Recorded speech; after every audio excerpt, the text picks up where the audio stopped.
Hello, it's April 24th evening, and it's supposed to frost tonight, and a lot of the tree blossoms are fairly well advanced, so may get zapped a lot of things here. So I thought I'd just do a pan around. It's been a little over a week since I took a video showing what was blooming here. So you can see now the red buds are kind of in full flower. This ornamental quince, I don't know why it's only got flowers on the lower inner parts of it. The service berries are done, almost all done. This peach never had any flowers this year.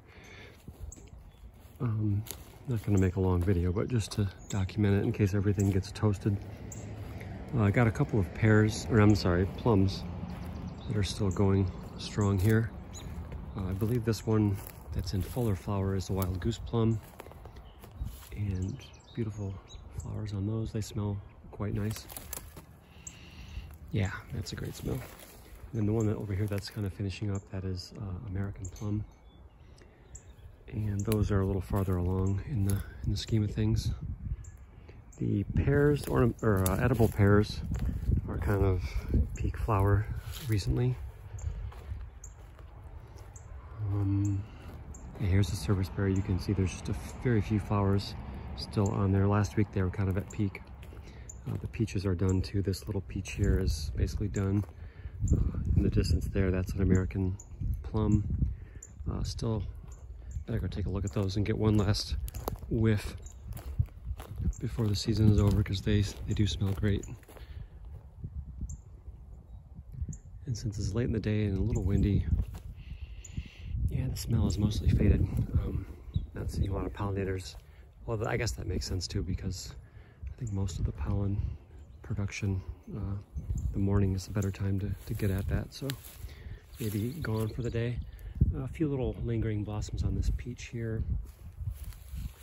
Currants and gooseberries are flowering, but they're not very showy, so it's not really easy to tell they're flowering. Except for the clove currant, which this is not a great example here. But this is clove currant. They've got clove scented flowers that smell amazing, and those are still kind of in full flower. So over here we've got I think that's a lemony quince and a running service berry behind that. It's a little bit later than the other species of service berries I have here. On this thing, looks like we're kind of a little past prime on this Siberian pea shrub. Only got one of these plants still alive after 14 years. They don't seem to do that well here.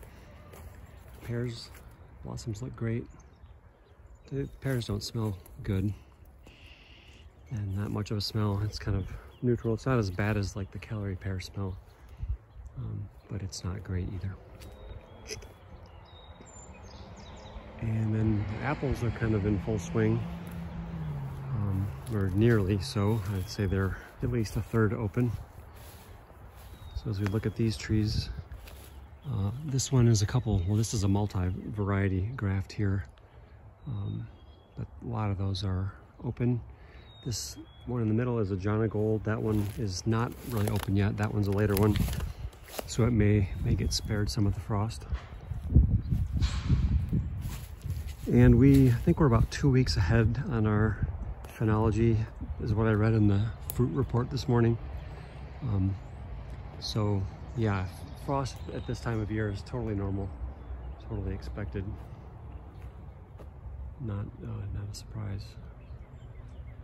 But we were about a month ahead of schedule before. But here's a bumblebee on some gooseberry action. There's not much of a conspicuous flower on these. I really don't really see what they're getting, but that's great if they like them. So yeah, the apple blossoms, which is our state flower in Michigan, are open. And of course, we got more red buds. I planted these two here, and they've grown pretty well. At least I planted one of them, and the other one may be a seedling of that one. Can't recall.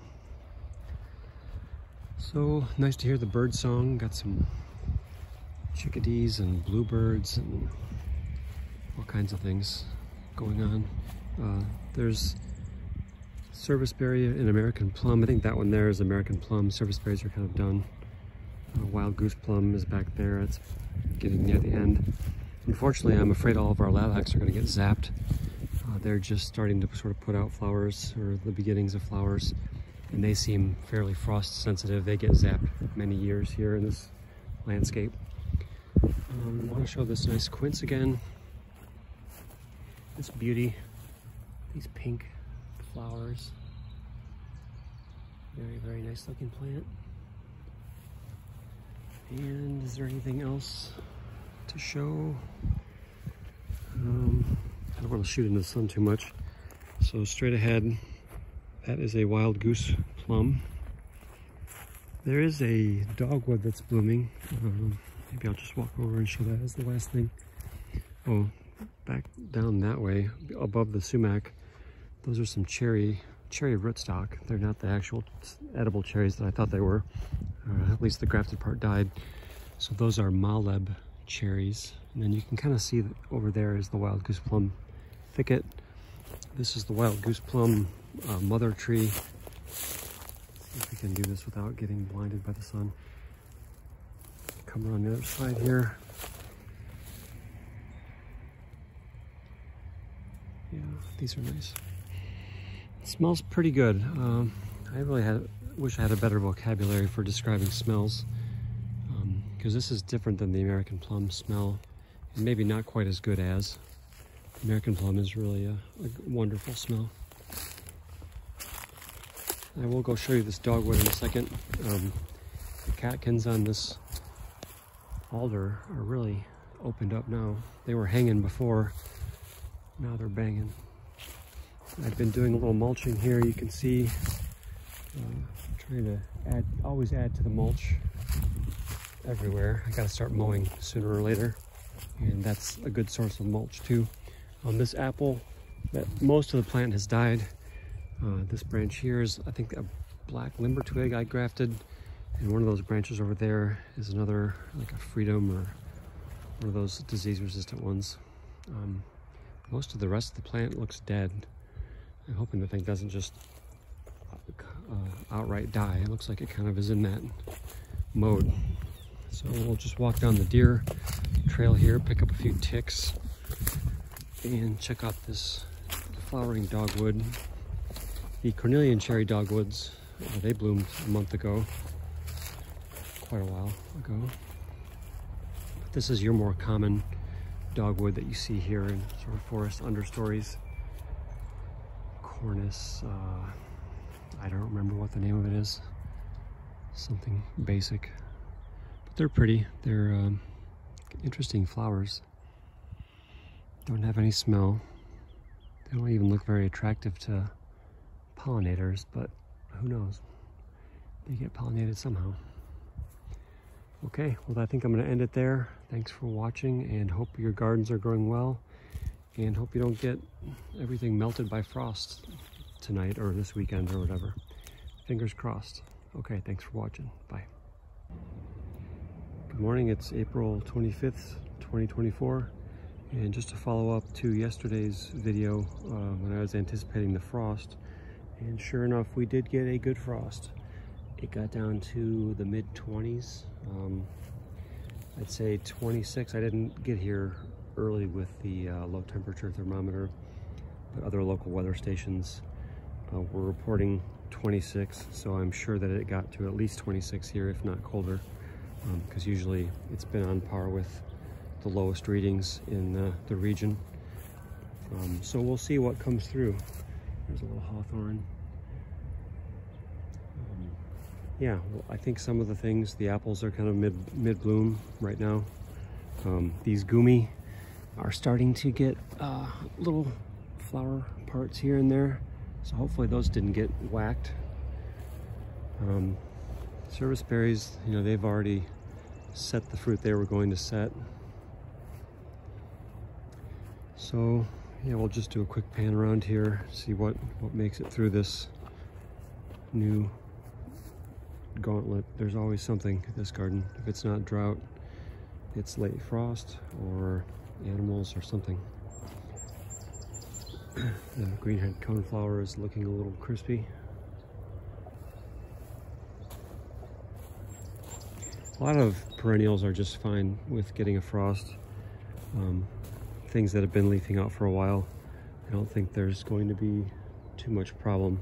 Like this serviceberry here, this is a later one. I think this might be Regent or something.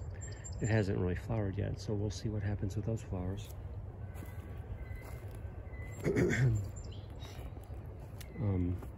But the things, things that the flower bits are probably the most sensitive part. Now, things like chestnuts that start to leaf out a little early and then get frosted, they may, or walnuts, those could get zapped to the point where they have to regrow all new leaves. That sets the plant back, and then that invites other problems. Here's a peach, Siberian Sea type peach. So when you've got these accumulated stresses, this little ornamental allium seems to kind of melt with frost every year, poor thing. Those accumulated stresses can kill the tree over time, or they can invite problems like ambrosia beetles that seek out stressed trees because the trees release ethylene or something, I want to say. That is a attractant to them.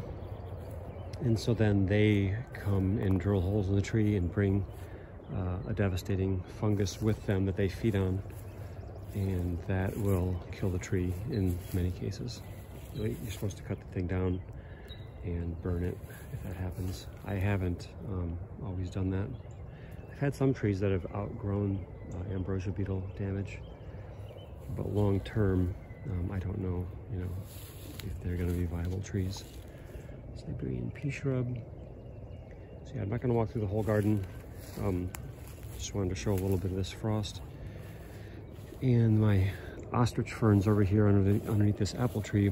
We did harvest a bunch of these yesterday in anticipation of this frost, knowing that they are a species that gets melted in many years by the frost. And you can see here, even these ramps look like they got blasted, which is kind of surprising. We'll see if those perk back up.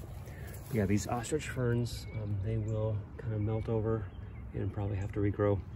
That's one reason that they don't grow very large or vigorously here, is because one, the soil is too poor and dry. They like a richer soil.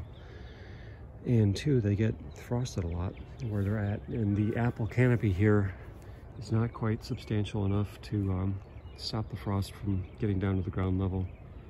I mean, the leaves are halfway grown, but yeah, they seem to get frosted in many seasons. So I will end it there. Thanks for watching, and talk with you soon.